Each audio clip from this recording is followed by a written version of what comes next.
না হয় 5 ওয়াসানা রেজলাইহি, তখন নবী করিম সাল্লাল্লাহু আলাইহি সাল্লাম যে পাটা নামাজ সালাম ফেরানোর পরে একটু পাটা হয়তো বয়স্ক লোক হওয়ার কারণে হাঁটুতে একটু হালকা ব্যথাতে একটু পা লম্বা করে বসছিলেন। তো এই কথা শুনবার পরে যখন 8-10 জন সাহাবা তাই বললেন যে ইয়া রাসূলুল্লাহ, তাই হয়ে গেছে, নামাজ একটু বেশি হয়ে গেছে 1 রাকাত। তো ফাসানা রেজলাই, তখন নবী করিম সাল্লাল্লাহু আলাইহি সাল্লাম নিজের 2 পা যেটা প্রসারিত করে দিয়েছিলেন ওটা আবার ভাঁজ করে আত্তাহিয়াতুর পজিশনে আনলেন। ওয়াস্তাকবালাল কিবলাতা, এবং কিবলার দিকে মুখ দিয়েও বসলেন। ওয়াসাজাদা সিজদাতাইনি, আর ওই ভুলের ক্ষতিপূরণ হিসেবে 2টা সিজদা রাসূলুল্লাহ সাল্লাল্লাহু আলাইহি সাল্লাম দিলেন। সুম্মা সাল্লামা, অথবা নবী করিম সাল্লাল্লাহু আলাইহি ওয়াসাল্লাম কি করলেন, আবার পুনরায় সালাম ফিরাইয়ে দিলেন। সহসেজদা 2টো দিতে হলো। ফাল্লামা আকবাল আলাইনা বিওয়াজহি, তো সহসেজদা দিয়ে সালাম ফেরানোর পরে 16 আনা যখন আবার রাসূলুল্লাহ আমাদের দিকে মুখ দিয়ে বসলেন, ক্বালা, তখন আমাদেরকে বলেছিলেন, ইন্নাহু লাউ হাদাসা ফিস সালাতে শাইউন, নামাজের ব্যাপারে যদি নতুন কোনো আইন অবতীর্ণ হতো তাহলে নাব্বাতুকুম বিহি, তাহলে সেটা তো আমি অবশ্যই তোমাদেরকে প্র্যাকটিসে দেখানোর আগেই আমি তোমাদেরকে শিখাইয়ে নিতাম না। ওয়ালাকিন ইন্নামা আনা বাশারুন, উনি বললেন যে আমি তো মানুষ হিসেবে একজন মানুষ, আমার তো বেস্মরণ হয়ে যায়, সব মানুষের যেমন ভুলে যায়, বয়স বাড়লে এরম ভুলে যেতে পারে। ইন্নামা আনা বাশারুন, আমি মানব জাতিরই তো একজন সদস্য, মিসলুকুম, তোমাদের মতোই। আনসা কামা তানসাউনা, তোমরা যেরকম ভুলে যাও অনেক বিষয়, অনুরূপভাবে আমিও ভুলে যেতে পারি। তোমরা ফয়জা নাসি, তো যদি আমার নামাজের মধ্যে কোনো কিছু ভুলে যাই, হয়তো 4 রাকাত নামাজ কিন্তু 3 রাকাত পড়াই সালাম ফিরাই দেওয়ার চেষ্টা করছি, অথবা এমন হতে পারে যে 4 রাকাতের পরে সালাম ফেরানো তো আর আত্তাহিয়াতুতে বসবার কথা, কিন্তু তা না বসে আবার হয়তো দাঁড়িয়ে যাচ্ছি। ফাযাক্কিরুনি, তখন তোমাদের কর্তব্য হলো সুবহানাল্লাহ এরকম বলে তারপর তোমরা আমাকে সতর্ক করবো, সঙ্গে সঙ্গে আমি সম্বিত ফিরে পাই। কিন্তু তোমরা তা করো নাই। তোমরা করলা কি, সালাম ফেরানোর পরে তারপরে এখন তোমরা আমাকে বলতেছো যে হুজুর নামাজের মধ্যে এরম হয়ে আছে। ওয়াইজা শাক্কা আহাদুকুম ফি সালাতিহি, কোনো তোমাদের মধ্যে কেউ যদি সন্দেহের মধ্যে পড়ো নিজের নামাজের ব্যাপারে, 4 রাকাত নামাজ রাকাত পড়ছে ফলে তাহাররা সওয়াব, তাহলে মনে মনে সঠিকভাবে মনে অনুসন্ধান করবার চেষ্টা করবা যে সঠিকটা কোনটা। 3 পড়ছি তাহলে আর এক রাকাত দিয়ে দিতে হবে, 4 পুরা করে দিতে হবে। আর যদি বলি না 5 হয়ে গেছে, তাহলে এখন আর এখানে 2 রকমের বিধান আছে। তার সঙ্গে সঙ্গে দাঁড়িয়ে আরও 1 রাকাত পড়ে যদি দিয়ে দেয়, তাহলে শেষের 2 রাকাত নফল হয়ে যাবে আর 4 রাকাত ফরজ আদায় হবে। সহসেজদা তো দিতেই হবে, কারণ অমনোযোগী হয়েছে। ওয়ালিয়া তাহারি শব্দের শাব্দিক অর্থ হলো অনুসন্ধান করবে যে সঠিকটা কোনটা, ইজতিহাদের দ্বারা চিন্তা করে।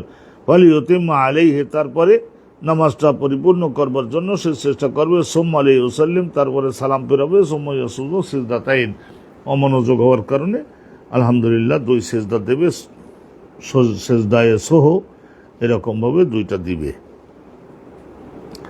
আলহামদুলিল্লাহ। তার মানে এখানে সাব্যস্ত হলো যে কিবলার দিকে মুখ দিয়ে রাসূলুল্লাহ যখন সাহাবাগণ স্মরণ করালেন যে আপনি 1 রাকাত বেশি পড়ে, সঙ্গে সঙ্গে আবার কেবলামুখী হলেন না। তা কেবলামুখী হয়েই প্রত্যেকটা ইবাদত করতে হবে, যে কোনো সালাত কেবলামুখী হয়েই করতে হবে। ফরজ নামাজের বেলায় বাহনের পৃষ্ঠে থাকলেও রাসূলুল্লাহ বাহনের থেকে নেমে তারপরে কেবলামুখী হয়েই ফরজ নামাজটা আদায় করেছেন। আর নফল নামাজ, সুন্নাত নামাজ যদি হয়, তাহলে সেটা বাহন যেদিকে যাচ্ছে সেই দিকে মুখ দিয়ে 16 আনা ধ্যান দিয়ে আলহামদুলিল্লাহ। একজন উড়োজাহাজে আছে, বাসের মধ্যে আছে, উড়োজাহাজ আসতেছে পূবের দিকে মুখ দিয়ে, যাত্রীরা সব পূবের দিকে বাংলাদেশের দিকে মুখ দিয়ে আসতেছে, তাহলে এই অবস্থায় নফল নামাজ সুন্নাত নামাজ সিটে বসে যদি ওযু থাকে, তাহলে পূবের দিকে মুখ দিয়ে পড়লেও আলহামদুলিল্লাহ সেটা ইসলামের বিধান আছে, অনুমোদন আছে।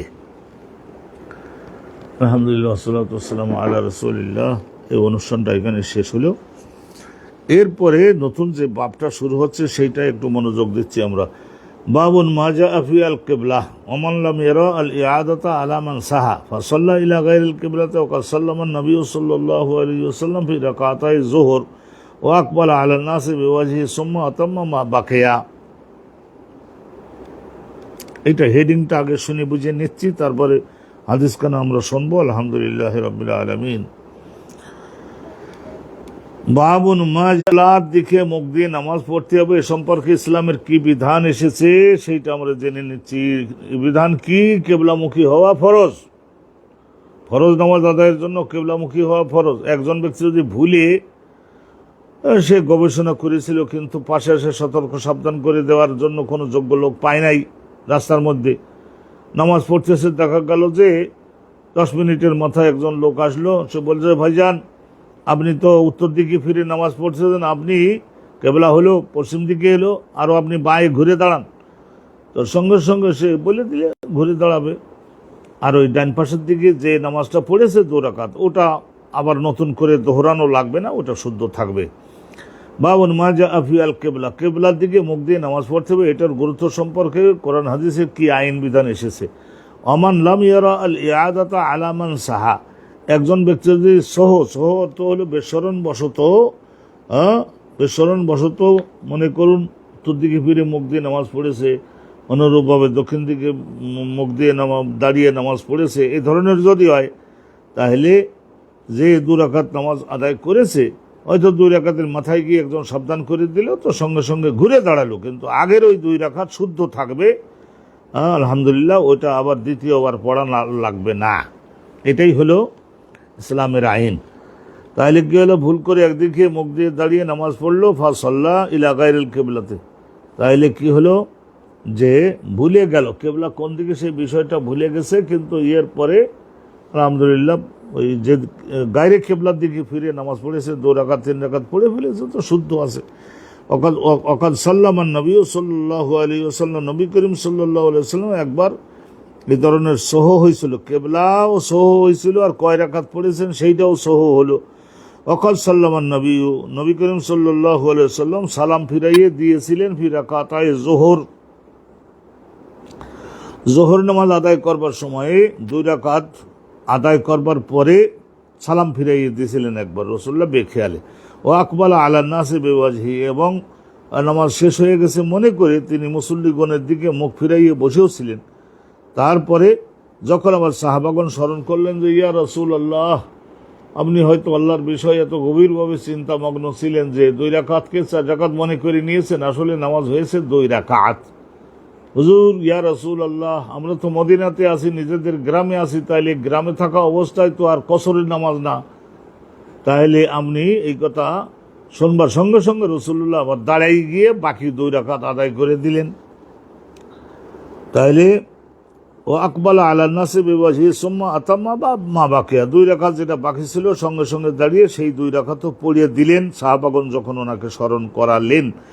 এইটা কিতাবুস সালাতের এক জায়গায় আছে যে এমনকি নবী করিম সাল্লাল্লাহু আলাইহি ওয়াসাল্লাম মসজিদের বাহিরের ওই বারান্দায় পর্যন্ত গিয়ে সেখানে ভীষণভাবে মনের একটা কষ্টের মধ্যে রাসূলুল্লাহ বিভোর ছিলেন, ওই সময়ে স্মরণ করলেন। তো যাই হোক, ফের এসে আবার নামাজে দাঁড়ালেন আর অবশেষ 2 রাকাত আদায় করে দিলেন। সুম্মা আতাম্মা মা বাকিয়া, অর্থাৎ স্মরণ করবার পরে সুজদা দিতে হবে, অনুতপ্ত আল্লাহর কাছে হতে হবে। এসব শিখানোর জন্যই আল্লাহ রাব্বুল আলামিন নবীকে দিয়ে অনেক ঘটনা, এগুলিকে তাকওয়িনি বলা হয়। তো হেডিংটা আমরা শুনলাম, এখন বাকি হাদিস একখানা শুনে নিচ্ছি। আলহামদুলিল্লাহ রাব্বিল আলামিন, একখানা দুখানা বড় বড় দুখানা হাদিস রয়েছে এই বাবের মধ্যে, আমরা শুনে নিচ্ছি।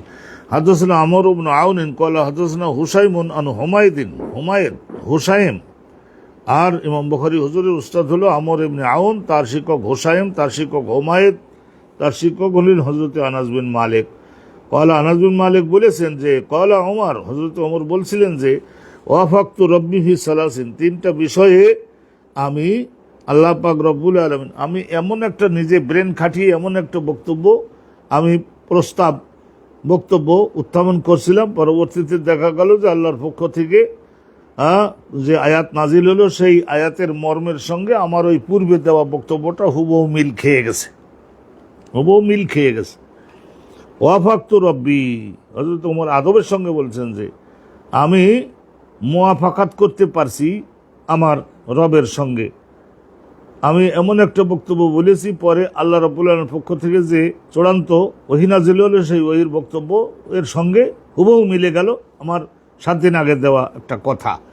ফি সালাসিল, এই ধরনের 3টা বিষয় এখানে এই হাদিসের মধ্যে 3টা বিষয়ের উল্লেখ আছে, 3টা ব্যাপারে। কিন্তু আসলে মুওয়াফাকাতে হযরতে ওমর মা আল্লাহ, এটা 15টা আইটেমে বলা হয়েছে হাদিসের ব্যাখ্যা সময়ে। তো সেগুলির বিষয়ে বিস্তারিত আলোচনায় তো আমরা আর যাচ্ছি না। হযরতে ওমর বিন আল খাত্তাব উনি আনন্দের সঙ্গে বলতেন, ওয়াফাকতু, আমি মুওয়াফাকাত করতে পারছিলাম আল্লাহ পাক রব্বুল আলামিন, আমি যেভাবে ফিকে চিন্তা করছিলাম ওইভাবেই দেখেছি যে পরবর্তীতে কোরআনের আয়াত নাজিল হয়েছে। তো এখানে আসলে হযরত ওমর বক্তব্য দিয়েছিলেন সেটা আগে, পরে কোরআনের আয়াত নাজিল হয়েছে। তাহলে এই কথা কি বলা কি আদৌ হতো যে আল্লাহ আমার মতের সঙ্গে মিলে রেখে বক্তব্য দিয়েছেন? তো উনি বলছেন যে আমি একটা বক্তব্য বলতে পারছিলাম, সেই বক্তব্যটা আল্লাহর দেওয়া চূড়ান্ত সিদ্ধান্তের সঙ্গে হুবহু মিলে গেছিল, আদব এটা। তা এখন আমরা শুনে নিচ্ছি যে 3টা ঘটনা কি। কুলতু ইয়া রাসূলুল্লাহ, এক নম্বরের বক্তব্য বলে, কুলতু, আমি প্রস্তাব করছিলাম, হে আল্লাহর রাসূল, লাউ ইত্তাখাযতাম মিন মাকামি ইব্রাহিম মুসাল্লা, আপনি যদি নামাজ, যখন আপনি মক্কা শরীফে এসে যখন কাবা ঘরকে সামনে নিয়ে যখন নামাজে ইমামতিতে দাঁড়ান, তখন ইয়া রাসূলুল্লাহ, আপনি যদি কাবা ঘরের ওই ইয়ামান দেশের যে সাইড, যেটা দক্ষিণ সাইড, ওই সাইডে ওখানেও যদি দাঁড়ান, কাবা ঘরকে সামনে নিয়ে, সালাত সহি আছে।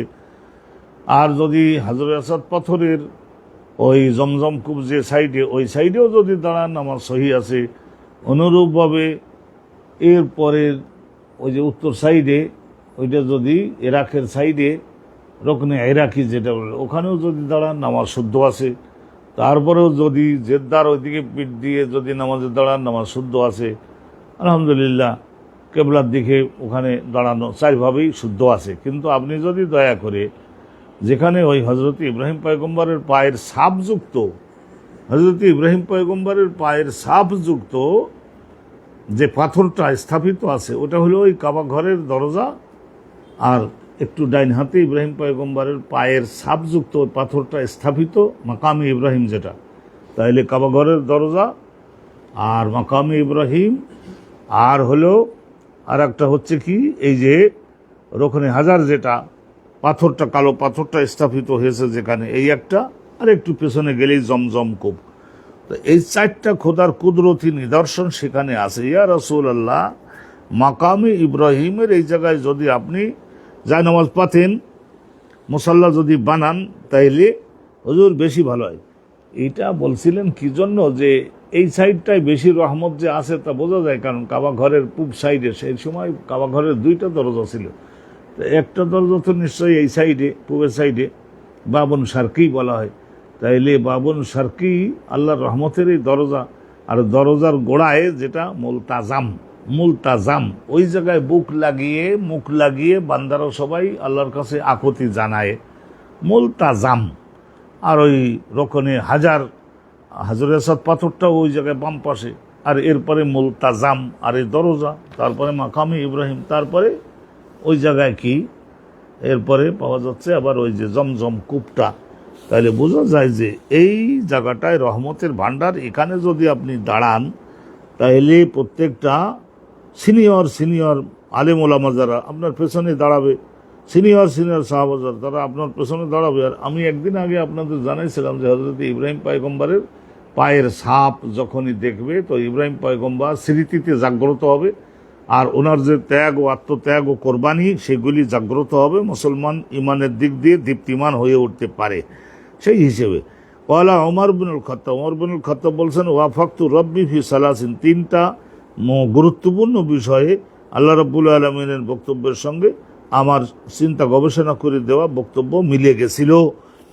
কুলতু ইয়া রাসূলুল্লাহ, এর মধ্যে 1-এর বর্ণনা দিয়েছেন। 3টার বক্তব্যের মধ্যে একটা হলো এই যে আমি আল্লাহর নবীর কাছে বললাম, ইয়া রাসূলুল্লাহ, লাউ ইত্তাখাযতাম মিন মাকামি ইব্রাহিম মুসাল্লা, খুব ভালো হতো 4 বারে যে কোনো জায়গায় দাঁড়িয়ে সালাত আদায় আপনি করতে পারেন, কিন্তু যদি আপনি গ্রহণ করতেন মাকামে ইব্রাহিমটাকে মুসাল্লা, যায় নামাজ হিসাবে ওখানে যদি আপনি দাঁড়ান, ফা নাজালাত, তখন এই 5-7 দিনের মধ্যে এই আয়াত নাজিল হলো। ফা নাজালাত, পরবর্তীতে দেখা গেল যে আল্লাহর পক্ষ থেকে নাজিল হলো, আল্লাহ রসুলকে নির্দেশ দিলেন যে ওয়াত্তাখিযু মিন মাকামি ইব্রাহিম মুসাল্লা, হে মুসলমানগণ, হে আমার নবী এবং হে আমার নবীর সাহাবাগণ, হে জগতের সমস্ত আলেম ওলামা যারা কাবা ঘরে ইমামতি করবা, যে কোনো সাইডে দাঁড়ালেই তোমাদের নামাজ হয়ে যাবে, কথা ঠিকই, কিন্তু তোমরা গ্রহণ করো ইব্রাহিম পয়গম্বরের পায়ের সাবযুক্ত পাথরটা যেখানে স্থাপিত হয়েছে ওই জায়গায় তোমরা নিজেদের ইমামতের মুসাল্লাটা স্থাপন করো। এই একটা জিনিস। ও আয়াতুল হিজাব, আর পর্দা করা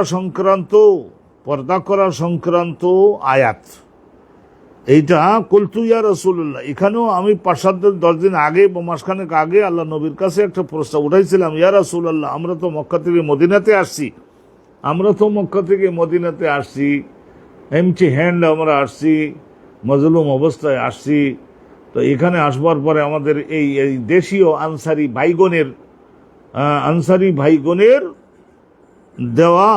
ভাইগণের দেওয়া এই সমস্ত ঘরবাড়িতে আমরা, তারা দোতলা কাঠের বাড়ি, একতলা তারা থাকেন, আমাদের একতলা দিয়েছেন। ঘরের মধ্যে তো আর টয়লেট করবার সুব্যবস্থা এখন আমরা করিয়ে পারিনি, কথা তো ঠিকই। সেই জন্যই আমাদের মুহাজিরদের মহিলাগণ, আনসারদের মহিলাও তাই করতেন, ওই রাতের মধ্যে ফাঁকা মাঠে গিয়ে, তখন হয়তো 4-5 মহিলা একসঙ্গে গেলেন, সবাই একসঙ্গে ওখানে ফাঁকা জায়গায় বসে প্রয়োজন পরিপূর্ণ করে ইস্তেঞ্জা করে তারপর বাসায় ফিরতেন। তো আমি প্রস্তাব করছিলাম, ইয়া রাসূলুল্লাহ, হে আল্লাহ রাসূল, লাউ আমারতা নিসাআকা, আপনি আপনার স্ত্রীগণকে, আমরা তো নির্দেশ কিছু দিতে পারি না, আপনি আপনার স্ত্রীগণকে যদি নির্দেশ দিতেন, আইয়া হাতাজেবনা, তারা সকলে কি করে, হেজাব যদি গ্রহণ করেন, হেজাব ওই যে সমস্ত পর্দা গোটা শরীরকে ঢেকে রাখা এক, আর হলো ঘরের মধ্যে টয়লেটের আয়োজন আমরা করে দিব, আর সেখানে তারা থাকবেন। ওয়াকান্নাফি বইহতে কন্যা ওলা তাবাররুজাল জাহিলিয়াতিল উলা, এই যে বিষয়টা, এই হেজাবের আইনের আওতায় যদি আপনি আপনার স্ত্রীগণকে, মেয়েগণকে আনতেন, ফাইন্নাহু, কারণ এই আপনার স্ত্রীগণ, আপনার মেয়েরা যখন ওই বাইরে যায় তখন ইউকাল্লিমুহুন্না, তাদের সঙ্গে কথা বলবার একটা সুযোগ গ্রহণ করে, আল বাররু আল ফাজিরু, যারা নেককার, দিল ক্লিন হার্ট, এরাও করে, আল ফাজিরু, আর নবীর মেয়ে, নবীর স্ত্রী, তাদের সঙ্গে কেমন দেখতে একটু কথা বলে দেখি, কোনো ধরনের সুবিধা করা যায় কিনা। তো ফাজের আর বার, নেককার, বদকার বলতে ইহুদি নাসারারা, তারা তো 2-1 একটু কথা বলবার সুযোগ নিতে পারে। তো এইটা আমি বলেছিলাম, তো এটা খুব ভালো হতো। বিস্তারিত আলোচনা এখানে আরও আছে, সংক্ষিপ্ত করলাম। তো পরবর্তীতে আল্লাহ রাব্বুল আলামিন 10-15 দিনের মধ্যে এই আয়াত অবতীর্ণ করে, মান্নাজালাত আয়াতুল হেজাব সংক্রান্ত আয়াতটা আল্লাহ অবতীর্ণ করেন, ইয়া ওয়াকান্না ফি বুয়ুতিকুন্না ওয়ালা তাবাররাজনা তাবাররুজাল জাহিলিয়াতিল উলা। এই যে আল্লাহ রাব্বুল আলামিন বলে দিলেন, হে আমার নবীর স্ত্রীগণ, পরিবারের সদস্যগণ, মহিলাগণ, তোমাদের সকলকে ওয়াকান্না ফি বুয়ুতিকুন্না, তোমাদেরকে নিজ নিজ কর্মক্ষেত্রে, নিজ নিজ গৃহের মধ্যে সেইভাবে নিজেদের ব্যক্তিত্ব এবং শালীনতা সুরক্ষিত থাকে, এইভাবে তোমাদেরকে অবস্থান করতে হবে। আর জাহিলি জমানায় তোমরা যেমন নাকি বাহিরে অনেকটাই শরীরের বিভিন্ন অঙ্গ সুন্দরভাবে আবৃত না করেই তোমরা চলাচল করতে, সেই ধরনের চলাচল করা এখন থেকে নিষিদ্ধ হলো। তো এই হিজাবের আয়াত তখন নাজিল হয়ে গেল। এই গেল 2। আর 3 নম্বরের বিষয় হলো এই, ওয়াজতামা নিসাউন নবী ফি আল গায়রাতি আলাইহি,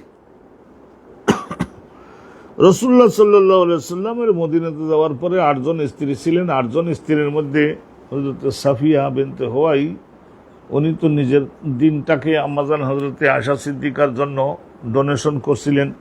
তো থাকে তাইলে 7 জন, তো 7 জন স্ত্রীর বাসায় 7 দিন 7 জনের বাড়িতে রাসূলুল্লাহ অবস্থান করতেন।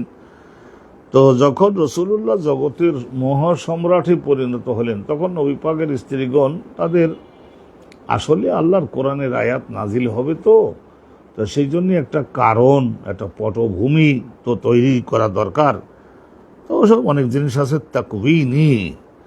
ওয়াজতামা নিসাউন নবী, নবী পাকের স্ত্রীগণ একবার একটা জোটবদ্ধ হলেন। হওয়ার পরে কি করবেন, ফিল গায়রাতি আলাইহি, নবী করিম সাল্লাল্লাহু আলাইহি সাল্লামের কাছে গিয়ে একটু জোরালোভাবে দাবি জানাবেন।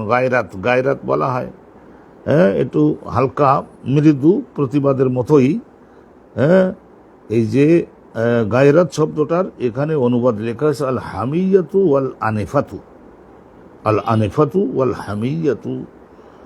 তো ওনারা জোটবদ্ধ হজরতে হাফসা রাদিয়াল্লাহু তাআলা আনহা আর হজরতে আয়েশা রাদিয়াল্লাহু তাআলা আনহা, উম্মু সালেমা রাদিয়াল্লাহু তাআলা আনহা, এরকম যাদের গার্জিয়ানরা একটু জোরালো এবং বলিষ্ঠ, তারা সকলে নেতৃত্ব দিলেন। আর ওনার সঙ্গে আরও বাকি স্ত্রীগণ জোটবদ্ধ হয়ে একবার 8 জন একত্রিত হয়ে আল্লাহ নবীর সামনে গিয়ে দাবি জানাইছিলেন যে ইয়া রাসূলুল্লাহ, যখন অবমাননা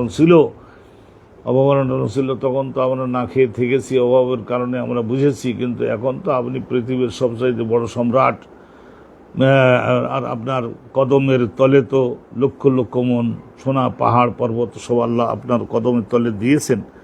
এই নবম হিজরিতে দেখা গেল যে রাসূলুল্লাহ হেরাক্লিয়াসকে যখন পরাজিত করলেন ইয়ারমুকের যুদ্ধে,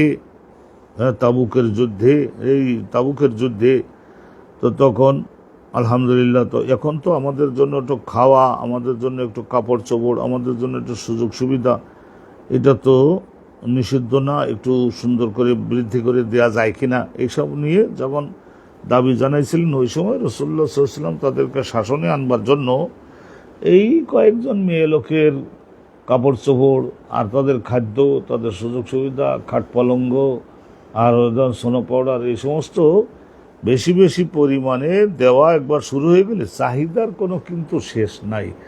তাইলে তিনি তো শেষ নবী, তারপরে আর তো কোনো নবী নাই, ত্যাগ স্বীকার তো কিছু করতেই হবে। রাসূলুল্লাহ নিজের স্বার্থ তো পুরাটাই কোরবানি করে দিয়েছিলেন ইসলাম প্রতিষ্ঠিত করবার জন্য।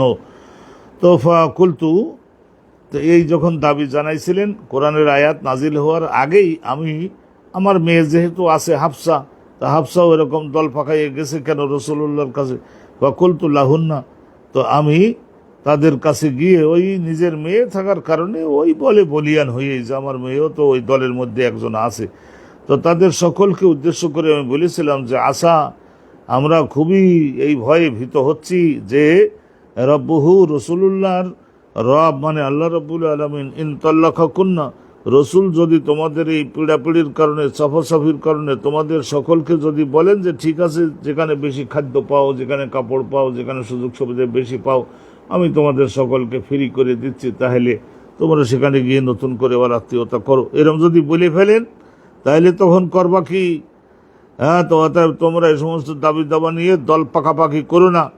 হযরত ওমর তাদের কাছে গিয়ে বলেছেন, ইন তাল্লাকাকুন্না, রসুল যদি তোমাদের সকলকে বিচ্ছিন্ন করে দেন, হ্যাঁ, আইয়ুবদিলাহু, তাহলে আল্লাহ রাব্বুল আলামিনের নিকট থেকে তিনি অবশ্যই 16 আনা প্রত্যাশা করতে পারেন যে আইয়ুবদিলাহু, আল্লাহ রাব্বুল আলামিন তোমাদেরকে সরিয়ে ওই শূন্য স্থানগুলিতে নতুন নতুন আরও এমন স্ত্রীগণকে আল্লাহ এনে তোমাদের ওই শূন্য জায়গায় দিতে পারেন, আজওয়াজান, আল্লাহ তোমাদের জায়গায় বদলাইয়ে দিতে পারেন, আজওয়াজান, এমন স্ত্রী, খায়রাম মিন কুন্না, তারা আমলে আখলাকে চিন্তায় চেতনায় তোমাদের চাইতে আরও উত্তমতর হবেন, মুসলিমাতিন, তারা মুসলিমাতিন, বিস্তারিত আয়াত আছে, মুসলিমাতিন, মুমিনাতিন, তাইবাতিন, সাইয়্যিবাতিন, আবকারা, এরকম দিবেন আল্লাহ। ফানাজালাত হাযিল, এই আয়াতটা হযরত ওমর কিন্তু বলেছিলেন যে আসা রব্বুহু ইন তাল্লাকাকুন্না ইউবদিলাহু, এরকম বলছিলেন। মর্ম, ওই আয়াতের মর্ম আর হযরত ওমরের বক্তব্যের মর্ম কিন্তু একই ছিল, একই, পরবর্তী দেখা গেল এক। তাহলে তৃতীয় পয়েন্ট, ফানাজালাত হাযিল আয়াত, তখন এই আয়াতখানা নাজিল হয়েছিল কি? আসা রব্বুহু ইন তাল্লাকাকুন্না ইউবদিলাহু আজওয়াজান খায়রাম মিন কুন্না, মুসলিমাতিন, মুমিনাতিন, সাইয়্যিবাতিন, তাইয়্যিবাতিন, সাইয়্যিবাতিন ওয়া আবকারা, এই আয়াত নাজিলের ফানাজালাত হাযিল আয়াত। হযরতে ওমর বিন আল খাত্তাবের এখান থেকেই, এই হাদিস থেকেই আমরা কিন্তু জানতে পারলাম যে এই কেবলা দিকে ইবাদত, সালাত আদায়ের সময় কেবলার দিকে মুখ দিয়ে দাঁড়াতে হবে প্রত্যেকটা মুমিন, পুরুষ বা মহিলা, সবাইকেই। এমনকি আল্লাহর নবী জানিয়েছেন যে তোমার দেহের প্রত্যেকটা অঙ্গকেও কাবা ঘরের দিকে ঘোরাও।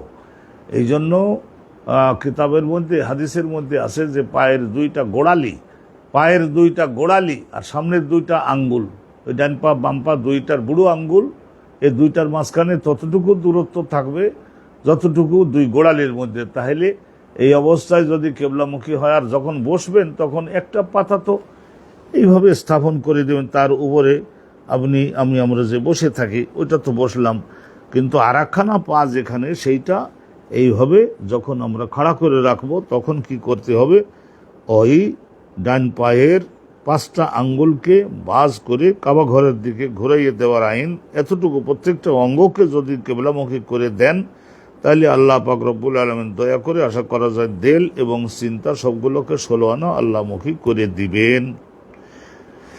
ওয়াকাল ইবনু আবি মরিয়ম, এখানে হযরত ইমাম বুখারী এইটা একটা সনদে তো আমরা জানলাম, ওটাও আনাস বিন মালিক থেকেই ছিল, এই যে হাদিসখানা আমরা আলোচনা করলাম। ওয়াকাল ইবনু আবি মরিয়ম, আর ইবনে আবি মরিয়ম আরও বলেছেন যে আকবরনা ইয়াহিয়া ইবনে আইয়ুব, ইবনু আবি মরিয়মের শিক্ষক ইয়াহিয়া ইবনে আইয়ুব, তার শিক্ষক হযরত হুমায়দ, হাদাসানি হুমায়দ, তার শিক্ষক হযরত আনাস বিন মালিক বিহাজা। এই দুইটা সনদ, এখানে সনদ দিলেন দুইটা, বক্তব্য একটাই। আলহামদুলিল্লাহ, দুইটা সনদ কি জন্য দিলেন? ওই বক্তব্যটা যে মহা গুরুত্বপূর্ণ এবং সন্দেহমুক্ত সুদৃঢ় সেইটা প্রতিষ্ঠিত হয়। আর একখানা হাদিস রয়েছে এই বাবের মধ্যে, আরও একখানা হাদিস রয়েছে, আমরা আলহামদুলিল্লাহ শুনিয়ে নিচ্ছি যে এইখানে প্রত্যেকটা হাদিসের দ্বারা প্রতিষ্ঠিত হচ্ছে যে মা জা আফি আল কেবলা, কেবলা মানে কাবা ঘরের দিকে মুখ দিয়ে দাঁড়ানোর বিষয়ে কি নির্দেশনা এবং কি বিধান, কি আইন অবতীর্ণ হয়েছে সে সম্পর্কে। কিন্তু যদি ভুলক্রমে একজন ব্যক্তি কেবলার কথা বুঝতে না পারে, কোন দিকে কেবলা বুঝতে না পারে, জানতে না পারে, জিজ্ঞাসা করে জেনে নেওয়ার মতো কোনো লোক সেখানে নাই, তো সেখানে 2 রাকাত নামাজ যদি দেখা যায় যে কেবলা হলো পশ্চিম দিকে, কিন্তু সে নামাজ পড়েছে উত্তর দিকে 2 রাকাত, দক্ষিণ দিকে 2 রাকাত, এমন হতে পারে যে পূর্বের দিকে ফিরেও পড়ে থাকতে পারে, তাহলে এই যে ভুলে যাওয়ার কারণে আল্লাহ রাব্বুল আলামিন সেটা ক্ষমা মার্জনা করেন। বলেন কি, ওই আগের 2 রাকাত যেটা পড়েছই, প্রত্যেকটা এলাকায় আমার জ্ঞান এবং আমার শক্তি বিরাজমান আছে, আমি জেনেছি যে তোমার দিলের ভক্তি আমার প্রতি আছে, অতএব তুমি যে 2 রাকাত গায়রে কেবলার দিকে পড়ে ফেলেছো সেটাও আমি রিজেক্টেড করছি না, সেটাও আমি অ্যাকসেপ্টেড বানাচ্ছি, যাও তোমার জন্য আর পেছনের ওই 2 রাকাতের কাজা কাফারা দেওয়ার কোনো কড়াকড়ি নাই। আর একখানা হাদিস শুনে নিচ্ছি, মর্ম একই হবে। হাদানা আব্দুল্লাহ ইবনে উযু ক্বালা আকবারনা মালিকুন আন আব্দুল্লাহ ইবনে দিনার আন আব্দুল্লাহ ইবনে উমর ক্বালা বাইনান নাসু বিকুবা ফি সালাতি সুবহি ইযা জাআহুম আতিন ফাকালা ইন্না রাসূলুল্লাহ সাল্লাল্লাহু আলাইহি ওয়াসাল্লাম কাদ উনজিলা। আমরা এটা আগে শুনেছি যে একটা গোত্রের ওই জায়গায় একজন ব্যক্তির মৃত্যু হয়েছিল, তো রাসূলুল্লাহ জানাজার নামাজ পড়াবার জন্য সেখানে গিয়েছিলেন, রাসূলুল্লাহর সঙ্গে সিনিয়র বড় বড় সাহাবাগণ তারাও ছিলেন। তো ওই জায়গায় জানাজার নামাজ তো রাসূলুল্লাহ পড়ালেনি, কিন্তু ওই এলাকার লোকেরা দাবি জানাইছিল যে হুজুর দুপুরের খানাটা আপনি আমাদের এখানে দয়া করে গ্রহণ করবেন, যেহেতু মদিনা থেকে 4-5 মাইল দূরের একটা অঞ্চলে আপনি গেছেন, তো আসছেন, তো অতএব ওই এলাকায় যখন জোহরের নামাজ পড়াচ্ছিলেন, তো তখন নবী করিম সাল্লাল্লাহু আলাইহি ওয়াসাল্লাম কি করেছেন, ওই আগের প্রতিষ্ঠিত নিয়ম অনুপাতে উত্তর দিকে মুখ দিয়ে দাঁড়িয়ে জোহরের নামাজের 2 রাকাত পড়াইছিলেন না। পরবর্তীতে আল্লাহ রাব্বুল আলামিনের পক্ষ থেকে হুকুম আসলো যে হে ঈমানদারগণ, তোমরা তোমাদের দেহকে, মুখকে, মাথাকে, মনোযোগকে, হৃদয়কে এবং মস্তিষ্ককে সব কাবা ঘরের দিকে ফেরাও। তো তখন দ্বিতীয় আবার 2 রাকাত নামাজ পড়লেন, তো কাবা ঘরের দিকে। তা আগের 2 রাকাত নামাজ যেটা উত্তর দিকে পড়লেন, পরের 2 রাকাত পড়লেন দক্ষিণ দিকে মুখ দিয়ে দাঁড়িয়ে, তাহলে আগের 2 রাকাত তো আর ক্যান্সেল হয় নাই, এটা ঠিক আছে। অনুরূপভাবে যদি কেউ ভুলে এরকম করে তাহলে আগের 2 রাকাত তার সঠিক থাকবে, এটা আমরা জানছি। আব্দুল্লাহ ইবনে ইউসুফ ইমাম বুখারী হুজুরের উস্তাদ, তার উস্তাদ ইমাম মালিক ইবনে আনাস, তার শিক্ষক আব্দুল্লাহ ইবনে দিনার, তার শিক্ষক হযরত আব্দুল্লাহ ইবনে ওমর।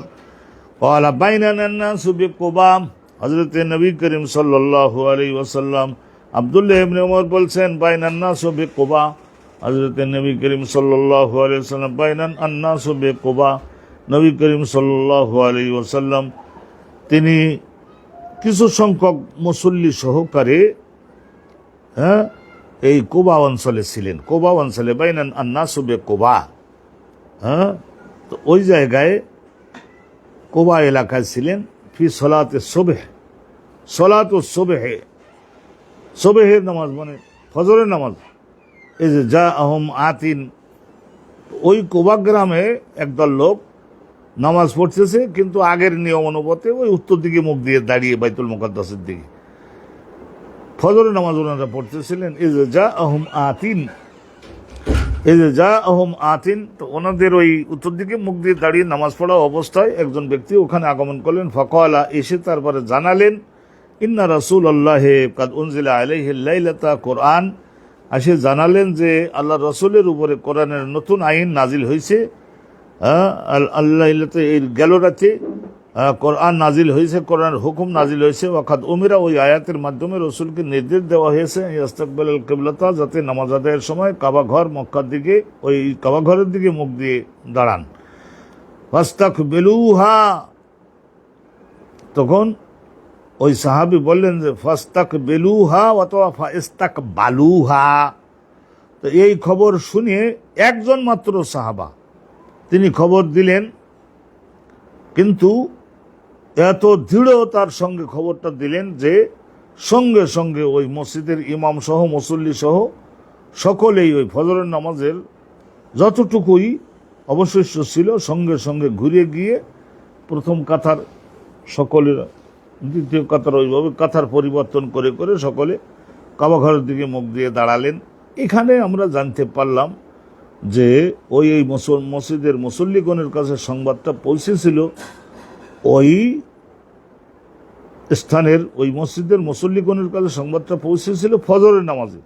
অন্যান্য মসজিদের মুসল্লিদের নিকটে সংবাদটা পৌঁছেছে কারোর কারোর কাছে আসরের নামাজে, কারোর কাছে মাগরিবের নামাজে, কারোর কারোর কাছে ইশার নামাজে, আর এনাদের কাছে পৌঁছেছিল ফজরের নামাজে। তাইলে চিন্তা করে দেখুন, তারা জানতে পারেন নাই হিসাবে। আর আসলে ওই আইনটা প্রথম নাজিল হয়েছিল যখন, তখন রাসূলুল্লাহ ছিলেন সলাত জোহর, জোহরের নামাজে 2 রাকাত পড়ছেন উত্তর দিকে মুখ দিয়ে দাঁড়িয়ে, আর 2 রাকাত পড়ছেন দক্ষিণ দিকে মুখ দিয়ে দাঁড়িয়ে। আশা করা যায় বিষয়টা আপনাদের স্পষ্ট করে বলে দিয়েছি, সুন্দরভাবে বুঝে গেছেন। ফাস্তাকবালুহা, তো ফজরের নামাজে যতটুকু বাকি ছিল ততটুকু তারা কি করেছেন, কাবা ঘরের দিকে মুখ দিয়ে দাঁড়িয়ে আদায় করেছেন। ওয়াকানাত উজুহুহুম ইলাশ শাম, ফজর নামাজ পড়বার সময় তারা মুখ দিয়ে দাঁড়াইছিলেন ইলাশ শাম, তার মানে উত্তর দিকে মুখ দিয়ে বাইতুল মুকাদ্দাসের দিকে। ফাস্তাদারু ইলাল কাবাতে, ওই সংবাদ শুনবার সঙ্গে সঙ্গে ওই সংবাদ শুনবার সঙ্গে সঙ্গে ইস্তাদারু, তার মানে ঘুরে গেলেন, সব মুসল্লিরা ঘুরে গেলেন ইলাল কাবা, ইলাল কাবা, কাবা ঘরের দিকে দক্ষিণ দিকে মুখ দিয়ে দাঁড়ালেন। তাইলে আলহামদুলিল্লাহ এই হাদিসখানা কিন্তু অন্যভাবে দলিল হয় যে একজন ব্যক্তি কর্তৃক বর্ণিত হাদিস অনুপাতে আমল করাও কঠোর নির্দেশ। যদি সহি হয়, সেই খবরটা যদি সঠিক হয়, আব্বাদ ইবনে নাহিক, হযরত আব্বাদ ইবনে নাহিক উনি খবরটা দিলেন যে আরে আমি রাসূলুল্লাহর সঙ্গে নামাজ পড়েছি, রাসূলুল্লাহ কাবা ঘরের দিকে মুখ দিয়ে নামাজ পড়েছেন, ঘুরে যান ঘুরে যান ঘুরে যান ঘুরে যান। এই মনে করি না মসজিদ নববী থেকে 7 মাইল 10 মাইল দূরের একটা মসজিদ, তারা ঘুরে গেলেন। তাইলে বর্ণিত এক মসজিদের এই কেবলা পরিবর্তনের আইনটা নাজিল হলো যখন জোহরের নামাজে, তাহলে ওখানকার মুসল্লি যারা জানছেন, রসুলের সঙ্গে ছিলেন, টাটকা নলেজ পাইলেন, তারা সকলে আমল করলেন। এই সংবাদটা আর একটা মসজিদের মুসল্লিগণের ওখানে পৌঁছে গেল আসরের নামাজে, উত্তর দিকে মুখ দিয়ে নামাজ পড়তেছে, আর সঙ্গে সঙ্গে উত্তর দিক দিয়ে নামাজ পড়তেছে। তো সঙ্গে সঙ্গে কি হয়ে গেল, ওনারা খবর পাওয়ার সঙ্গে সঙ্গে যে কয় রাকাত বাকি ছিল দক্ষিণ দিকে মুখ দিয়ে ফিরে নামাজ পড়লেন। মাগরিবের নামাজে শুনছে, তারাও এরকম করলেন। ঈশার নামাজে শুনছে, ওই রকম করলেন। এনারা ফজরের নামাজে শুনছেন, ওই রকম করলেন। তাহলে না জানবার কারণে গায়রে কেবলার দিকে নামাজ পড়েছেন, সেই নামাজটা তো আল্লাহ নবী জানছেন এবং বলেছেন যে ঠিক আছে ঠিক আছে, নামাজ সব ঠিক আছে।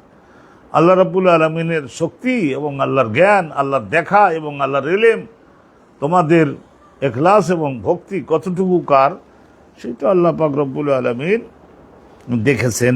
অতএব তোমাদের সকলের নামাজ গ্রহণযোগ্য হয়ে গেছে, তোমাদের সকলের নামাজ। ফাস্তাদারু ইলাল কাবা, এই একটা হাদিস আমরা শুনলাম আলহামদুলিল্লাহ। আর একখানা হাদিস এই চ্যাপ্টারের মধ্যে আছে, আমরা তো সুন্দরভাবে বুঝে দিতে পারছি। حدثنا مسدد قال حدثنا يحيى عن شعبة عن الحكم عن إبراهيم عن علقمة عن عبد الله بن مسعود قال صلى النبي صلى الله عليه وسلم الظهر خمسا। একবার নবী করিম সাল্লাল্লাহু আলাইহি ওয়াসাল্লাম বেসরণ বশত, আসলে আল্লাহ এগুলি করাতেন যাতে করে আইন, ফিকহ, মাসালা, কালাম মানব জাতি জেনে নিতে পারে নবীর নিকট থেকে। রসুল্লাহ একবার নামাজ পড়লেন, জোহরের নামাজ পড়বেন, 4 রাকাত পড়ে ফেললেন, বেসরণ বশত 5 রাকাত পড়ে ফেললেন। ফকালু, তা নামাজের মাঝখানে যখন 4 রাকাতে না বসে সালাম না ফিরাইয়ে রসুল যখন আবার 5 রাকাতে উঠে যাচ্ছেন, ওই সময়ে সুবহানাল্লাহ জোরে জোরে বললে রসুল বুঝে যেতেন যে আমার তো তাইলে বোধহয় 1 রাকাত বেশি হয়ে যাচ্ছে, দাঁড়িয়ে যাচ্ছে, তা না দাঁড়িয়ে বসে পড়তেন সঙ্গে সঙ্গে। ফকালু, তা নামাজ শেষ হওয়ার পরে সাহাবাগণ অনেকেই বললেন, 8-10 জন প্রায় বললেন, আজিদ আফিস সালাত, হুজুর বাড়িতে আসি, অনেক রহমত পাইছি, সেই জন্য নামাজ কি এখন 4 রাকাতের জায়গায় 5 রাকাত পড়বার আইন হয়েছে নাকি? কয়লা রসুল্লাহ সাল্লাল্লাহু আলাইহি ওয়াসাল্লাম তখন বললেন যে তোমরা যে নামাজের বেশি হওয়ার কথা বলছো, কয়লা রসুল্লাহ বললেন ওমা যাকা, এটার ব্যাখ্যা দাও তো, কি ঘটেছে? তখন সাহাবাগণ বললেন সাল্লাইতা খামসান, আপনি তো হুজুর 5 রাকাত নামাজ পড়াইছেন, তারপরে সালাম ফিরাইছেন। কয়লা হযরতে বর্ণনাকারী বলেন আব্দুল্লাহ বিন মাসউদ রাদিয়াল্লাহু তাআলা আনহু বর্ণনাকারী বলেন, কয়লা ফাসান্না রিজলাহু ওয়া সাজদা সিজদাতাইন, তখন নবী করিম সাল্লাল্লাহু আলাইহি ওয়াসাল্লাম ওই যে পা একটু মিলে দিয়েছিলেন না, ওই মিলে দেয়া পা দুটাকে, বরকতি পা দুখানাকে আবার উনি বসে নিলেন, আত্তাহিয়াতুর অবস্থায় যেভাবে বসতে হয় সেইভাবে আবার করে নিলেন আর একটুখানি আল্লাহর একটু প্রশংসা করে তো সাজদাতাইন, তারপরে ওই বেসরণ বশত যে 5 রাকাত পড়ে ফেলেছি, ওই শেষের 1 রাকাতটা সেটা আল্লাহ তো পুরস্কার নবীর জন্য দিয়ে দিতে পারে না, সাহাবাগণ তো আর স্মরণ করার নাই, তো সাহাবারও বিধান জানতেন না, তো সেই জন্য রাসূলুল্লাহ সহজ সেজদা 2টা দিয়ে দিলেন। আল্লাহ তাআলার মেহেরবানিতে এই বিষয়গুলি আমরা সকলে জানতাম, কিন্তু প্রত্যেকটা বিষয়ের মাধ্যমে আমরা জানতে সক্ষম হচ্ছি যে কেবলার দিকে মুখ দিয়ে নামাজ পড়া এটা কি মহা গুরুত্বপূর্ণ, সেটা আমরা এই হাদিসগুলির থেকে আমরা জানতে পেরেছি। আলহামদুলিল্লাহ রাব্বুল আলামিন। এখানে বলা হয়েছিল বাবুন মা যা আফিল কেবলা, কেবলা সম্পর্কে, কেবলার দিকে মুখ দিয়ে নামাজ পড়া কি পরিমাণে গুরুত্বপূর্ণ সে সম্পর্কে কি কি আলোচনা আমরা পাচ্ছি। এই আর বেখেয়াল বশত জিজ্ঞাসা করে নেওয়ার মতো কোনো লোক নাই, আর মেঘের কারণে সূর্য দেখা যাচ্ছে না, এই জোহরে, আসরে, মাগরিবে কোনো লোকও নাই, ফাঁকা মাঠের মধ্যে নামাজ পড়তেছে, নতুন এলাকা, ওই এলাকার লোকই না, তা ভুল ক্রমে উত্তর দিকে ফিরে নামাজ পড়িয়ে ফেলেছেন, 4 রাকাতই পড়ে ফেলেছেন, হতে পারে এরকম, তাহলে ইসলামে বলা হয়েছে যে সেটাও ক্ষমা এবং নামাজ ইনশাল্লাহ অ্যাকসেপ্টেড, নামাজ গ্রহণযোগ্য হয়ে গেছে, গ্রহণযোগ্য হবে। কিন্তু সেটা কি কারণে হবে? ভুলের কারণে, বুঝতে না পারবার কারণে, জিজ্ঞাসা করে নেওয়ার লোকজন না পাওয়ার কারণে, সেটা ক্ষমা। কিন্তু যদি স্মরণে থাকে তাহলে তখন আইন কি? আইন হলো কেবলার দিকে ফিরে নামাজ পড়া ফরজ। কেবলা এই দিকে ইচ্ছা করে যদি বলে যে নলেজ অফ আল্লাহ এভরিওয়্যার, আল্লাহর জ্ঞান, আল্লাহর দেখাটা সব দিকে, আমি উত্তর দিকে ফিরে নামাজ পড়ব মুখ দিয়ে, শৃঙ্খলা থাকবে মুসলমান জাতির মধ্যে, ইউনিফিকেশন যেটা, সেটা তো আর থাকবে না। তো সেই জন্য এই ঘাটতাড়ামির কারণে তার নামাজ তখন হবে না। কেবলার দিকে ফেরা একটা ফরজ, সেইটা মান্য করে নাই।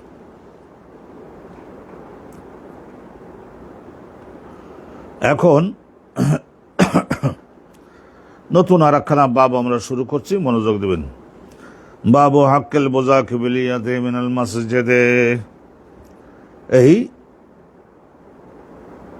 এই বাবের মধ্যে আলোচনা করা হবে যে কেবলাটার দিকে শুধু নামাজ পড়বার সময়ে মুখ দিয়ে দাঁড়ানো, দেহের সামনের অংশটা কেবলার দিকে দিয়ে দাঁড়ানো, দণ্ডায়মান হওয়া, এটা শুধু ফরজ নয়, নামাজের বাহিরেও এই কেবলার মর্যাদা সুরক্ষিত রাখবার চেষ্টা করতে হবে। পেশাব ত্যাগ করা যাবে না, মল ত্যাগ করা যাবে না, কাবা ঘরের দিকে মুখ দিয়েও বসা যাবে না, পিঠ দিয়েও বসা যাবে না, এটা আমরা জানছি আগে তহারাতের মধ্যে। আর একটা জিনিস জানেন, এই কেবলার দিকে নামাজের মধ্যে বা নামাজের বাহিরে, এমনকি থুতু যদি কেউ ফেলে, মুখের থুতু, কাশি, এগুলি যদি নিক্ষেপ করে সেটাও একটা জঘন্য পাপ, কারণ কাবা শরীফের মর্যাদা সে ব্যক্তি দিতে পারে নাই। তো এই জন্য হজরত ইমাম বুখারী রহমতুল্লাহি আলাইহি এই হাদিসখানা রচনা করেছেন।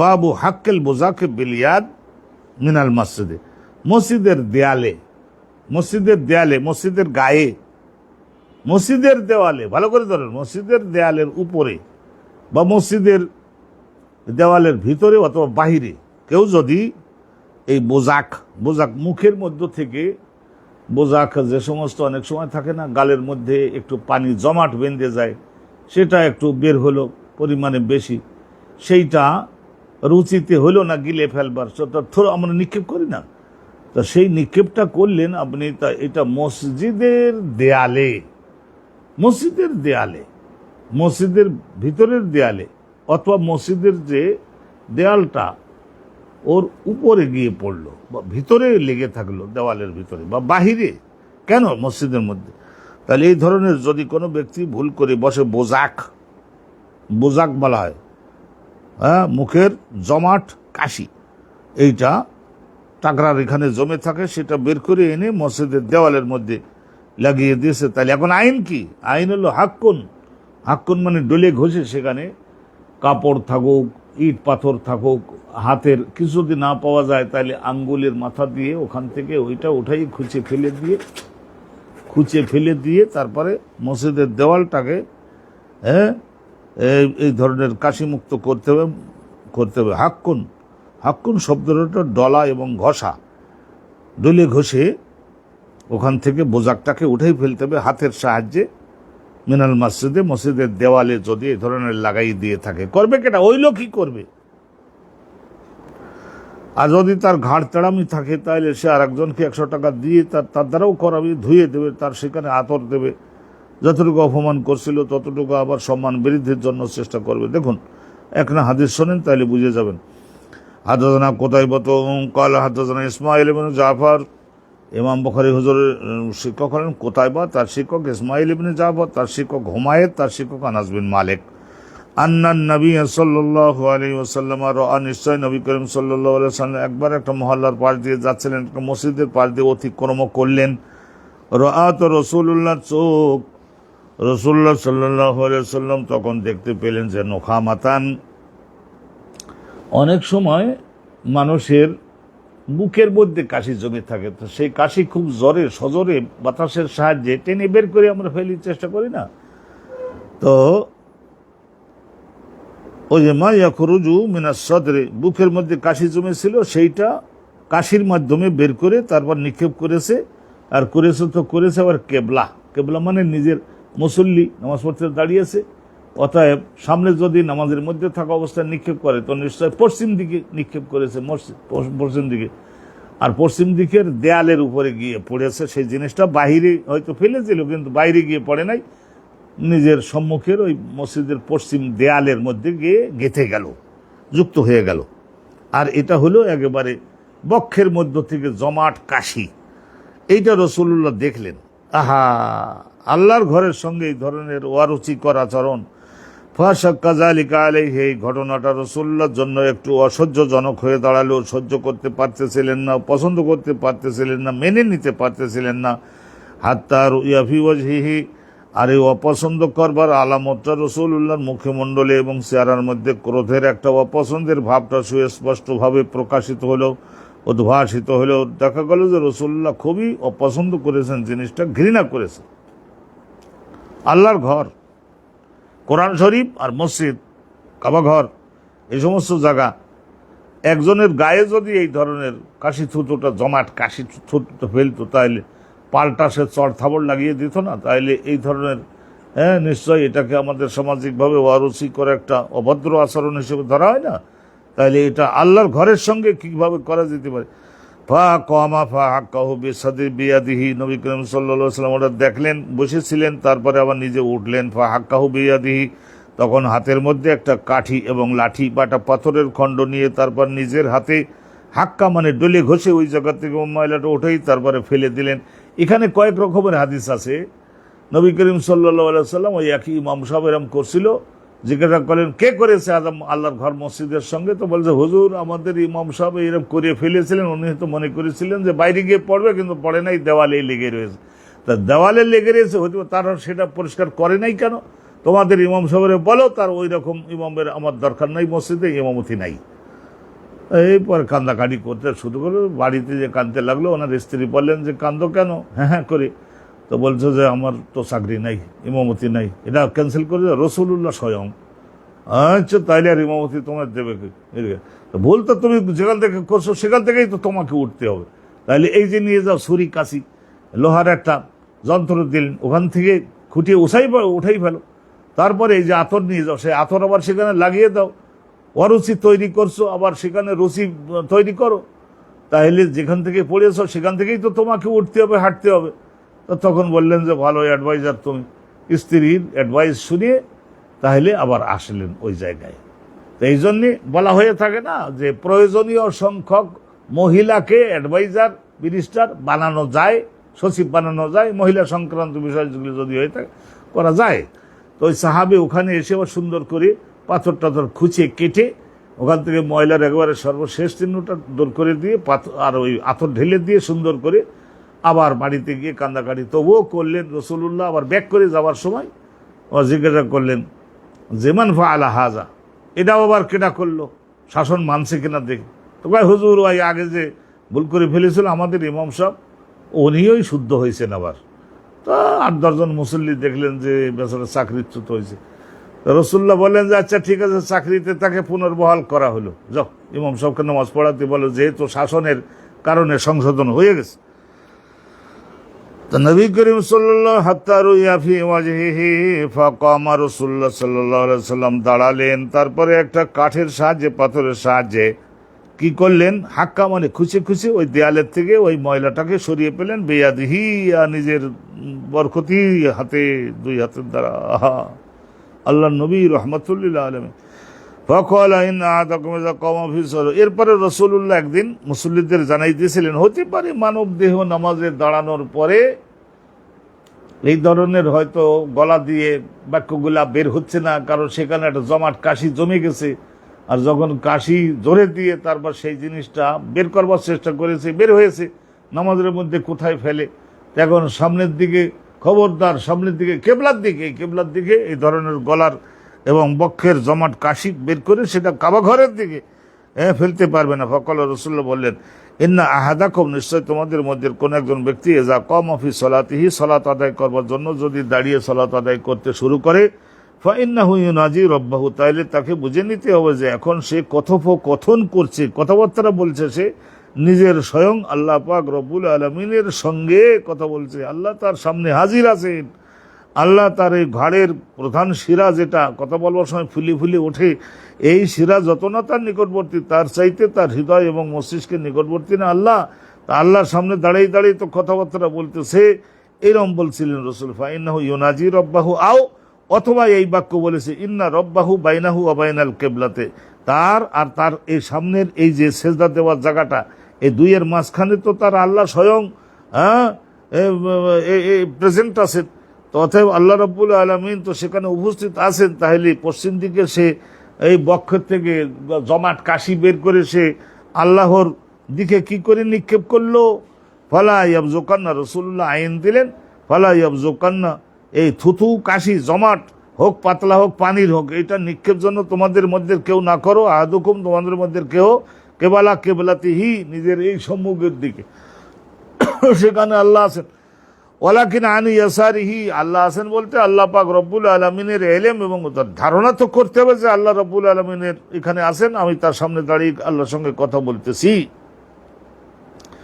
ওয়ালাকিন আনি ইয়াসারি, তাইলে এখন এই জিনিসটা যদি নিক্ষেপ করতেই হয়, ফেলে যদি দিতেই হয়, তাইলে গালের মধ্যে রাখা বা গিলে ফেলা রুচি হইতেছে না, তা কি করা যাবে?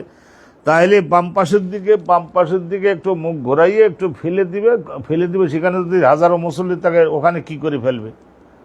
তার আগে ছাড়বে নাকি ওকে? তাইলে যদি ফাঁকা থাকে, কোনো লোক না থাকে, তাহলে বাম পাশের দিকে ফেলে দিতে পারে। আর ওই জমানায় তো ওই বাম পাশের দিকে সেদিকেও বালু পাথরের ফাঁকা জায়গা, মাঠ, এরম যদি হয়, তাহলে কোনো মুসল্লি না থাকে, তাহলে বাম পাশে ফেলে দিবে। আও তাহাতা কাদামি, অথবা পায়ের নিচে, হ্যাঁ, এই পায়ের নিচে মাটি একটু গোড়ালি দিয়ে একটু মাটি সরাই সেখানে একটু ফেলে দিল, দেওয়ার পরে আবার মাটিগুলো সরাই ওই কাশির থুতোটার উপরে আবার কিছু মাটি জমা করে দিল। আরে এতটুকু করবার জন্য অনুমোদন যদি থাকে, তাহলে এখন নামাজের মধ্যে কাশি থুতোটা গালের মধ্যেও রেখে কোরআন পড়াও যাচ্ছে না, আবার ওই কি করাও যাচ্ছে না, ওইটা গিলতেও রুচি হতে না। তাহলে এখন কি করা যাবে? তাহলে একটা পথ তো দিতে হবে। আমাদের জমানায় যদি দেখা যায় যে একজনের পকেটে এই ধরনের, হ্যাঁ, যদি সুন্দর এই যে আধুনিক কাগজপত্র যেগুলো বের হয়েছে না, এগুলো ওই যে ফেস মুখমণ্ডল মশবার জন্য যে সমস্ত কাগজ ওইগুলো যদি থাকে, টয়লেট পেপার যদি থাকে, বা এই ধরনের রুমাল থাকে, সেইগুলি বের করে রুমালের মধ্যে দিয়ে তার ঘষে আবার পকেটে থুয়ে দিল, পরবর্তীতে রুচি না হলে ধুয়ে নিবে। আর তাহাতা কাদামিহি, পায়ের নিচের মধ্যে এই ধরনের করতে পারে, তাহাতা কাদামিহি। সুম্মা আখাজা তরফারি দাইহি, তাহলে হ্যাঁ, সুম্মা আখাজা তরফারি দাইহি, অথবা এমন করতে পারে যে নিজের গায়ের যে বড় চাদর আছে সেই চাদরের মধ্য থেকে একটা কিনারা এইভাবে বের করে, কিনারা মাঝখানে তো দিলে তো দেখা যাবে এটা কিনারা, এই ধরনের কিনারা বের করে সেখানে মুখের থুতুটা ওখানে দিয়ে দেন, নিজের মুখের থুতু, তারপরে হ্যাঁ কাপড়ের একটা প্রান্ত ধরলো, ধরবার পরে বাসা কাফিহি, ওর মধ্যে থুতুটা সেখানে দিয়ে দিল, কাশিটা দিয়ে দিল। সুম্মা রদ্দা বাদাহু আলা বাদিন, অথবা এই একটা অংশ আর একটা অংশের মধ্যে দিয়ে এই ধরনের দলি ঘষে যদি দেয়, তাহলে ওখানে শুকিয়ে গেলে, আর সাধারণত পরবর্তীতে শুকিয়ে গেলে আর দেখা যায় না। ফাকালা আও ইয়াফআলু হাকাযা, অথবা নবী করিম সাল্লাল্লাহু আলাইহি সাল্লাম এরপরে বলেছিলেন আও ইয়াফআলু হাকাযা, অথবা এইরকম করবে বলে ওই যে ডলে ঘষে দেওয়াটাকে রাসূলুল্লাহ সাল্লাল্লাহু আলাইহি সাল্লাম বুঝিয়েছিলেন।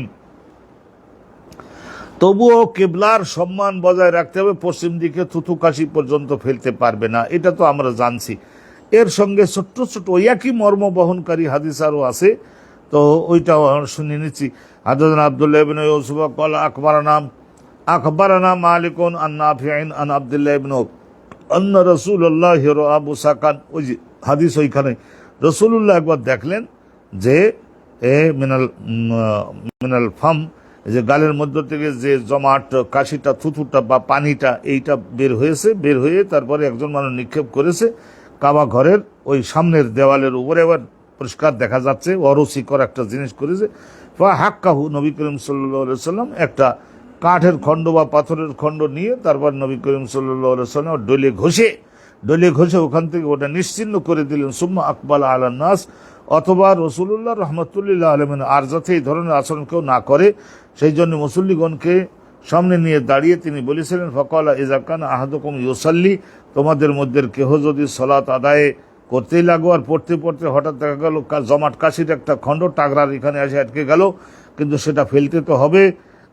ফালা ইয়াবসুক কেবালা ওয়াজহিহি, তাহলে সেইটা কেবালা ওয়াজহিহি মানে সেটা সম্মুখের দিকে ওই কাশিটা থুতুটা নিক্ষেপ করতে পারবে না। ভাই ইন্নাল্লাহ সুবহানাহু ওয়া তাআলা কেবালা ওয়াজহিহি ইযা সাল্লা, যখন সে সালাত আদায়ের মধ্যে রত হয় তখন তার মুখ যেদিকে আছে ওই দিকেই আল্লাহ পাক রব্বুল আলামিন থাকেন, তো ওই দিকে না দিয়ে এটা হয়তো বাম পাশে বা এই পাশে দিতে পারে। আলহামদুলিল্লাহ, এই বক্তব্য আমরা সকলে বুঝে গেছি। তাহলে কি করবে, ওই বাম পাশে অথবা কাপড়ের মধ্যেও তো পায়ের নিচে একটু মাটি খুঁড়িয়ে হালকা সরাই সেখানে নিক্ষেপ করবে, এই অরুচিকর যাতে না হতে পারে পরিস্থিতি হিসাবে। হাদাসানা, আর ওই একই মর্ম বহনকারী একখানি হাদিস। হাদাসানা আব্দুল্লাহ ইবনে ইউসুফ হাদাসানা আব্দুল্লাহ ইবনে ইউসুফ ক্বালা আখবারনা মালিকুন আন হিশাম ইবনে উরওয়া আন আবিহি, হিশামের বাপের নাম উরওয়া, আন আবিহি আন আয়েশা উম্মুল মুমিনিন, হযরতে উরওয়া ইনি হচ্ছেন আয়েশা সিদ্দিকার আপন ভাগিনা মানে বোনের ছেলে, হাদিস শিখতেছে ছোট খালার কাছ থেকে। উম্মুল মুমিনিন আন্না রাসূলুল্লাহ সাল্লাল্লাহু আলাইহি ওয়াসাল্লাম রাআ ফি জিদারিল কাবাতে, ওই কেবলা বলতে সামনে মসজিদের যে সামনের যে দেওয়াল, ওইটাই সামনের দেয়ালের মধ্যে রসুল দেখলেন ওই মুখাতান আও বুসাকান। মুখাত শব্দের অর্থ হলো নাকের থেকে যে তরল পানি বের হয় সেটার বলে মুখাত, আর গালের থেকে যে জমাট পানি বা তরল পানি বের হয় সেটা বলে বুসাক। আর নোখামা বলা হয় একেবারে ওই যে বুকের ওখান থেকে জমাট যে কাশির অংশটাও আমরা টেনে বের করে আনতে পারি বাতাসের সাহায্যে, ওইটা নোখানা। তাহলে নাকের হোক, গালের হোক, টাকরার হোক, বা একেবারে বক্ষের থেকে বের করা যায়, এগুলি অরুচিকর জিনিস। বা হাক্কাহু রসুল্লাহ দেখছিলেন যে দেওয়ালের উপরে কেউ তার উম্মত ভুল করে ফেলেছে, তো রসুল্লাহ কাঠের খণ্ড হাতে নিয়ে, পাথরের খণ্ড হাতে নিয়ে, তারপরে এই ধরনের একটা লোহার খণ্ড হাতে নিয়ে ওই দেওয়ালের ওখান থেকে উঠাইয়ে সেগুলিকে সুন্দর করে দূরীভূত করে দিয়ে পরবর্তীতে সেই ইমাম সাহেব আবার নিজে আবার সেখানে আতর এনে ঢেলে দিয়ে, আমি একটা লোকজনের রুচি নষ্ট করছি এবং ধর্মীয় অনুভূতিতে আমি আঘাত করেছি, অতএব আমি আবার ধর্মীয় অনুভূতিতে আঘাত করবার কারণে আবার ভুলটা সংশোধন করে নেই, এই কথা মনে করি আবার আতর ঢেলে দিয়েছে। তো সবাই প্রশংসা করলেন এবং ধন্যবাদ জানালেন। কি সাব্যস্ত হচ্ছে? কেবলার মহা সম্মান। আর আমাদের মুসলমান যারা আমরা, আমাদের সকলকে কেবলা মুখী হয়ে থাকতে হবে, কেবলা মুখী হয়ে থাকতে হবে, আর কেবলার সম্মান প্রদর্শন করতে হবে। খবরদার খবরদার, ঘরে রাতে যখন আপনারা শুয়ে থাকেন তখনও অনুরূপভাবে হয় উত্তর দিকে মাথা দিবেন, না দক্ষিণ দিকে মাথা দিবেন, এইভাবে দিবেন। খবরদার, কেবলার দিকে মাথা দিয়ে শুতে পারেন, কাবা ঘরের দিকে, কিন্তু পা খবরদার কাবা ঘরের দিকে পা দিয়ে কেউ ঘুমাবার চেষ্টা আমরা করব না। টয়লেটের ঘরের মধ্যে তো পিঠে এগুলো তো নাই। আর একটা হাদিস হলে আলহামদুলিল্লাহ আমাদের এই একটা সফা আমরা সুন্দরভাবে সুসম্পন্ন করতে পারছি। আপনাদের সকলের ধৈর্যচ্যুতি প্রত্যাশা করি না। আর একটু সামান্য, বাবু হাক্কাল মুখাতে বিল হোসা মিনাল মসজিদে, এই যে নাকের থেকে যে যেটা জমাট, যেটা নাকের ময়লা, তা সেইটা যদি কোনো অসাবধানতা বশত এগুলি কেউ করে নাকি এগুলো, তাইলে যে কোনো লোকের দেহের মধ্যে লাগিয়ে দিলে, কোনো ব্যক্তির জামার মধ্যে, কাপড়ের মধ্যে, দেহের মধ্যে, হাতের মধ্যে, পায়ের মধ্যে লাগিয়ে দিলে, হোক সে বাপ বা ভাই, কেউ কি মেনে নিবে এটা? তাইলে হাক্কুন সেটা ডলিয়ে ঘষে আবার কি করতে হবে? হাক্কুন, হাক্কুন শব্দের অর্থ হলো, যেমন আপনারা দেখেন না, হাক্কুন শব্দের অর্থ হলো ডলা ঘষা দিয়ে সেখান থেকে উৎপাটন করা। আশা করা যায় মর্মটা দিলে স্পষ্ট হয়েছে। অনেক সময় দেখা যায় আমাদের দেশে আমরা দেখে থাকি না, গরুর কান্দের মধ্যে এই জোয়াল টানতে টানতে ঘা হয়ে গেছে, সেখানে অনেক সময় ঘা হয়ে গেলে তো পাখি, মশা মাছি বসে, সে মাছি খাওয়ার জন্য আবার পাখি এসে বসে, মশা ধরতে গিয়ে ঠোঁট দিয়ে যখন ঠোকর দেয় তখন আবার আরেকটু রক্ত বের হয় আস্তে আস্তে কান্দের মধ্যে, এটা একটা বড় ঘা হয়ে যায়, তো চুলকায়। চুলকানি তো আর বলতে পারে না, গরু ছাগলে বলতে পারে না, গরুতে মহিষে বলতে পারে না, তো একটা গাছ থাকে না, গাছের কাছে গিয়ে তখন একটু চুলকাই নেওয়ার জন্য ওই গাছের গায়ে ওই নিজের ঘাড়ের ওই ঘায়ের ওই জায়গাটা ডলা দেয়, ঘষা দেয়, ওই হ্যাক্কুন। তো এখন আশা করা যায় মর্মটা পরিষ্কার হয়েছে। তো অনুরূপ রসুল্লাহ সাল্লাহ সাল্লাম আইন দিয়েছেন যে পাথর দিয়ে, কাঠ দিয়ে, অনুরূপভাবে একটা গাছের শুকনো ডাল দিয়ে, কাঁচা ডাল দিয়ে, অনুরূপ একটা লোহা বা কাছের অংশ দিয়ে ডলে ঘষে নাকের ওই জমাট পানিটা যে মসজিদের দেওয়ালে পড়েছে সেটা উঠেই ফেলতে হবে। বেলে হেসা, হেসা হোসা দুই রকমের পড়া যায়। হেসা, এটা হলো এই ধরনের ছোট একটা পাথরের খণ্ড ব্যবহার করে মসজিদের দেওয়ালে যদি কেউ লাগিয়ে দিয়ে থাকে তাহলে এটা করতে হবে, অরুচিকর জিনিস। এটা বলে চলে যাওয়া যাবে না, আরে পড়িয়েছে মসজিদে তো চান্দা দিই, মসজিদে তো চান্দা দিই, খাদেম সাহেব ফেলে দিবে বলে আশা করি, আর মারাত্মক রোজ এটা শুকিয়ে যাবে, কারোর আর নজরে পড়বে না। দম্ভ অহংকার, এইটা করা যাবে না। হাক্কুল মুখাতে বিল হোসা মিনাল মসজিদে।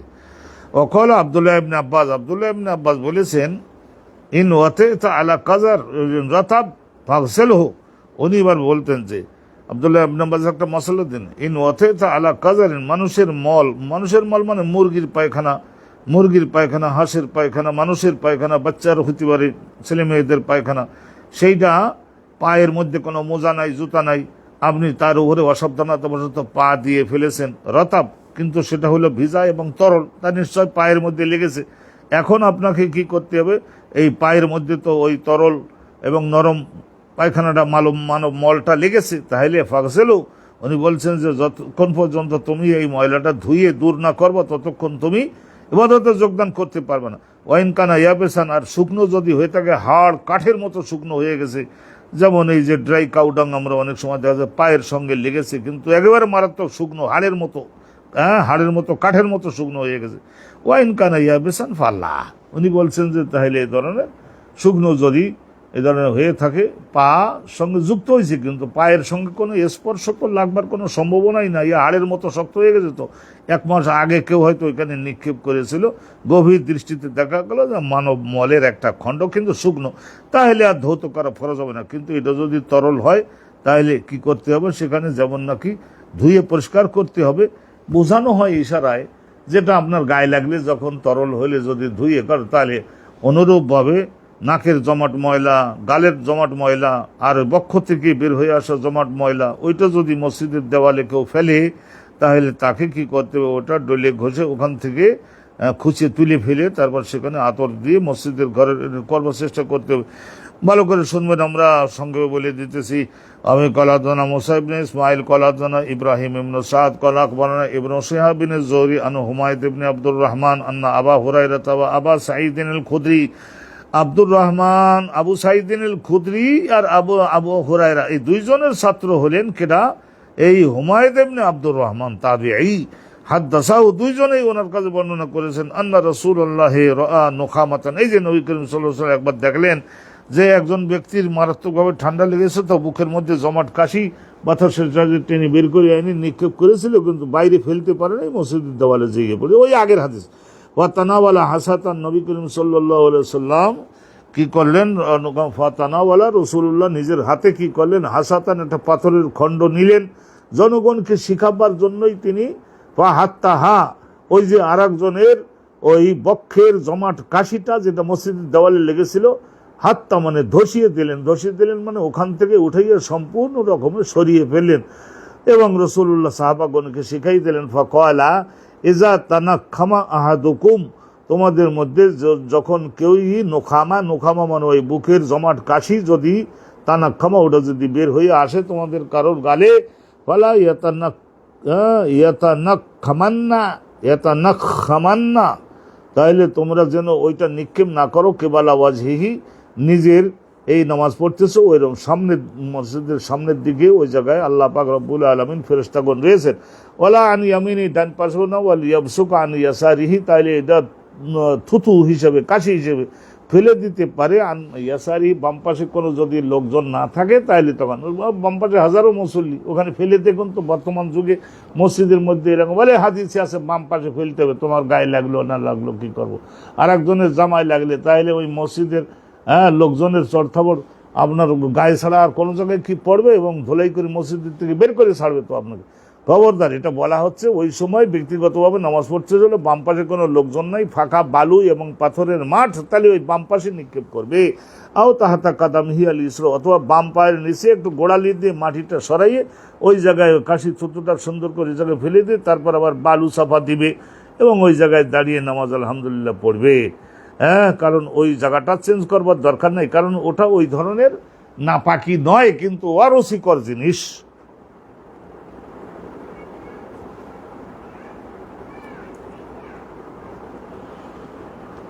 একটু হালকা একটু ভিন্নতা থাকবার কারণে এই সমস্ত বিষয়গুলি দিয়ে হযরত ইমাম বুখারী রাহমাতুল্লাহি আলাইহি তিনি একটা অধ্যায় রচনা করেছেন। তো আলহামদুলিল্লাহ আজকের এ পর্যন্তই আমরা রাখছি, শেষ করছি। আল্লাহ তাআলা মসজিদের ব্যাপারে, আল্লাহ রাব্বুল আলামিনের তিনি সৃষ্টি, তারই সৃষ্টি আমরা, অতএব আল্লাহ রাব্বুল আলামিনের মতো এত বড় গার্জিয়ান, এত বড় মুরব্বী, এত বড় যাকে লজ্জা শরম করা উচিত, মান্যতা করা উচিত, তার চাইতে তো আর বড় আর জগতে কেউ নাই। তো অতএব রসুল যখন বলছেন যে তোমার সামনে তো তোমার আল্লাহ দাঁড়ানো, তাইলে এখন সম্মুখে কি করে এই মুখের এই কাশি থুতু এগুলি আমরা নিক্ষেপ করতে পারি। আল্লাহ যেন আমাদের ছেলেমেয়েদের সকলকে সমস্ত বিষয়ে আদব অবলম্বন করি সারা জীবনের জন্য শেখবার তৌফিক আল্লাহ রাব্বুল আলামিন নসিব করেন। আজকের এ পর্যন্তই রাখছি। ও আখিরু দাওয়ানা আনিল হামদুলিল্লাহি রাব্বিল আলামিন। আসসালামু আলাইকুম ওয়া রাহমাতুল্লাহি ওয়া বারাকাতুহু।